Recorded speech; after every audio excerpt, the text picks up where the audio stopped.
Okay, good morning. This is going to be quite difficult for me to do, but it's going to probably take about 3 videos, depending on how I talk about it. I don't have a script.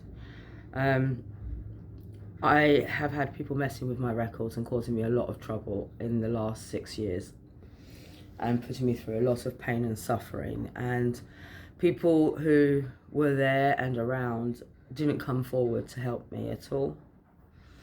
And various things which I will talk about as I go through the videos.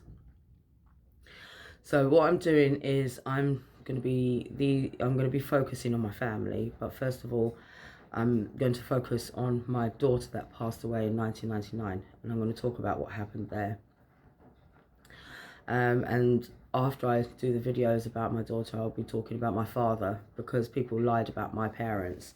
People tried to say that my parents were drug addicts, and they were not drug addicts, and so I will do that later on. My son, I had a natural birth with my son. My son was born in 2008 at St Thomas's Hospital. It was a natural birth, and it was an easy birth. With my daughter, it was a different situation altogether, and as I go through the videos I will talk about things more deeply. For example, her father left me alone in London. Sorry about the shadows on my face. I'm sitting by the window so that I can show all the paperwork and photographs and things. My daughter's father left me alone when I was pregnant, and I was by myself majority of the time when I was pregnant. My mother had suffered greatly after, as did I, after my father had passed away, and was going through a really bad spell of depression and being down, because my dad was her best mate as well. And my mum was also poverty stricken during said time when I was pregnant with my daughter. And there were some times that I had absolutely no food in my place. And it was also a time where there wasn't smartphones, and I didn't have a contract phone, and I didn't have a house phone, and I didn't have money to put on my pay-as-you-go phone either, so I couldn't communicate much with people.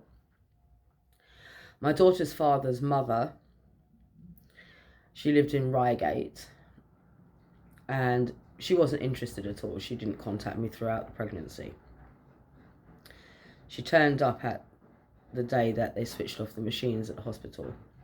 But I will go through more detail as I go through the paperwork and photographs, and also things from, I have a couple of things from a funeral as well. My daughter had a Church of England funeral.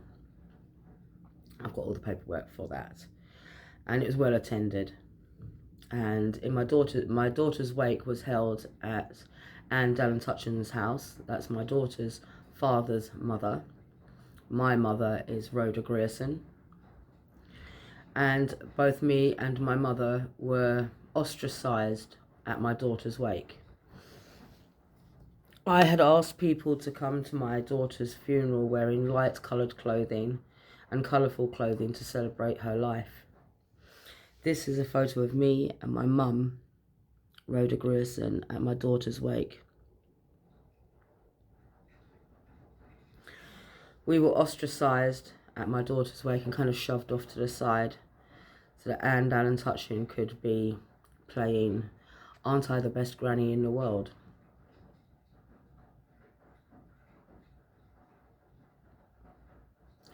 She wasn't interested at all throughout my pregnancy. She wasn't phoning me and saying, have you been to antenatal? I've got some tips for you. I was 18 years old when I got pregnant. I was very young and had no idea of what you do, what you're meant to do. I didn't know about antenatal and things like that. I went to an ultrasound and I went to one doctor's appointment. I don't remember any other antenatal or midwives or anything like that around me at all. What I do remember is having to go to other people's houses and ask for food. I do remember having a couple of periods of time with no electricity. And my daughter's father, Edmund Russell, carrying the surname of his mother's first husband, was in Reigate. He said he was in Reigate looking for work so he could support us. But he wasn't, he was partying. And in 1997, his mother had fostered my sister. I met him in 1996. We were on and off together for 3 years. In 1997, his mother met my sister and then wrote to Tony Blair to foster her. So I was by myself. And no one cared. Well, my daughter's father didn't care. He was too busy. He said he cared, but if he cared, then why not bring me a bag of food down each week? His mother had plenty of food in the fridge. Why not turn around to his mum and say, I'm going to take Beth some food.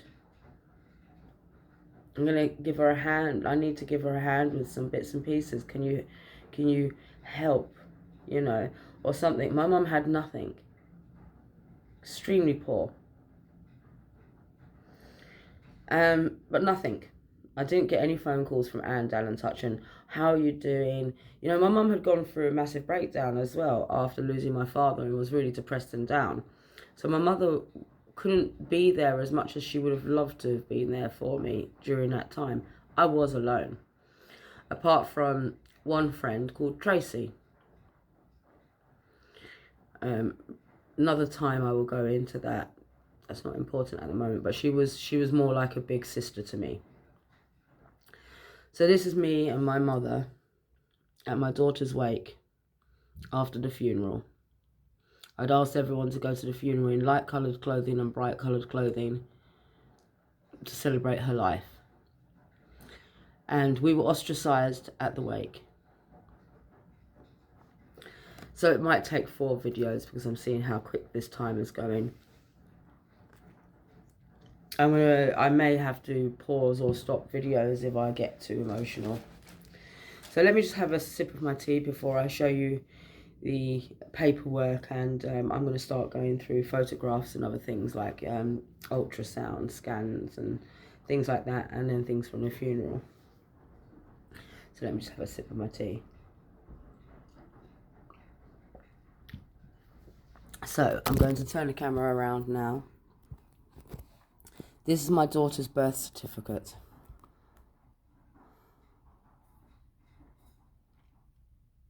Now, when I went to the hospital because I was feeling pain and I was sent to the maternity ward, I was actually left there. Nobody came to deal with, there was no receptionist, and I was there for about an hour before I was dealt with. I was by myself. They took me in, they did an ultrasound, they saw there was hardly, well, first thing they did was they measured my daughter's heart rate, it was really fast. Then they did an ultrasound and there was hardly any amniotic fluid. They then told me that they had to do an emergency cesarean. And I would be put under general anaesthetic. I know it may seem wholly inappropriate, but due to the way people have messed with records and gone to such an extent to even try to destroy me in my own country, saying I'm not British when I am, I need to go to the extents I'm going to. So I'm going to show you now the cesarean scar. So please forgive me.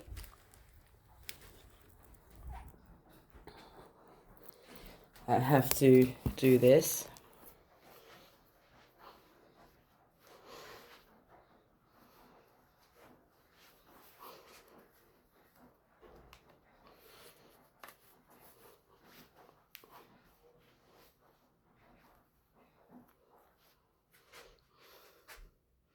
So I don't know if you can see it in this light.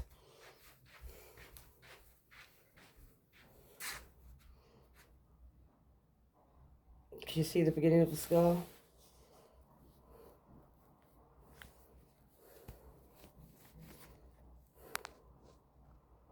There's the end of the scar.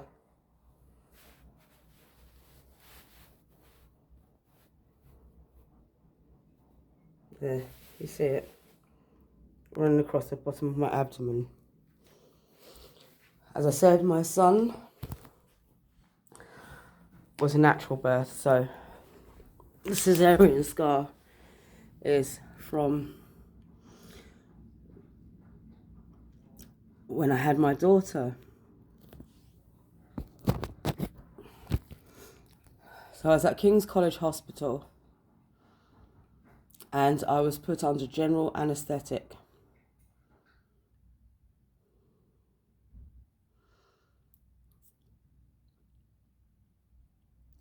Sorry. And when I came to, because her father wasn't there, he wasn't there when I went to the hospital. I had to ask the people at the hospital because I had no money on my pay-as-you-go phone. I had to ask the people at the hospital to contact one of my former tutors because he had the phone number of my daughter's father, because I was going straight into an emergency cesarean under general anaesthetic. When I came to, I was in a hospital bed. Edmund had arrived, and this photograph of my daughter was next to me.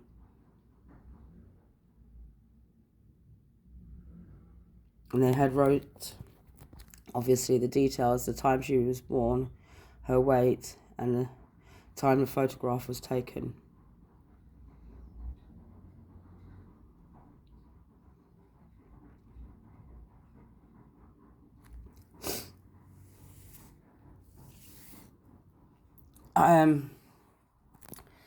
So she was in intensive care the whole time, on life support.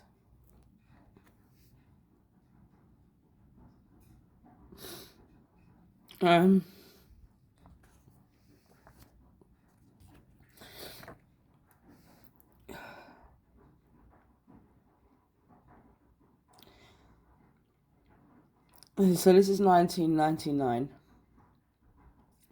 I still have the teddy bear that was in her incubator.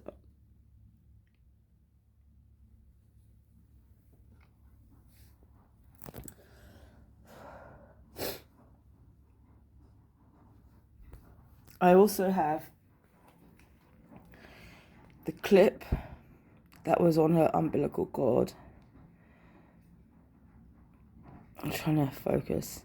And her little wristband.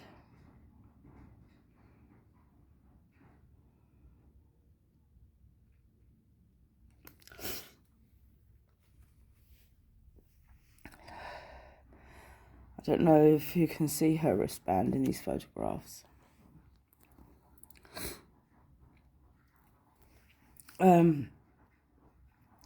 I will quickly show you, before this happened, a couple of months before this happened, I had gone to an ultrasound. I had an ultrasound, and I was also by myself for the ultrasound as well. I had 2 ultrasounds for her.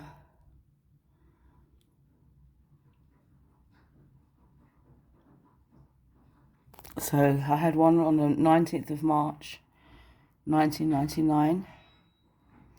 And there she is in my womb. And then I had another one on the 3rd of June at King's College Hospital.